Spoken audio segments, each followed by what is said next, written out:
নমস্কার দাদা। সৎ সাহেব। আপনার নাম কি? আমার নাম মিহির মিত্র। আপনি কোথা থেকে এসেছেন? আমি ওয়েস্ট বেঙ্গল শিলিগুড়ি থেকে এসেছি। শিবলিঙ্গ পূজায় কি আত্মার বিশুদ্ধিকরণ সম্ভব? না, শিবলিঙ্গ পূজা আত্মা বিশুদ্ধিকরণ সম্ভব নয়। শিবলিঙ্গ পূজার মাধ্যমে কি মোক্ষ প্রাপ্তি কখনো সম্ভব? না, মোক্ষপ্রাপ্তি সম্ভব নয় শিবলিঙ্গ পূজাতে। আপনার কেন এমনটা মনে হয়? আমরা দেবী পুরাণের 3 নম্বর স্কন্ধের 123 নম্বর পৃষ্ঠায় দেখেছি ব্রহ্মা বিষ্ণু মহেশ্বরের মৃত্যু হয়, জন্ম মৃত্যু হয়।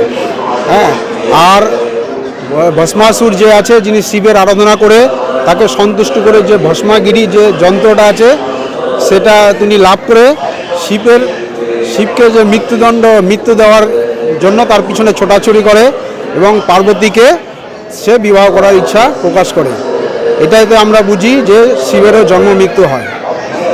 ধন্যবাদ দাদা। নমস্কার। সৎ সাহেব।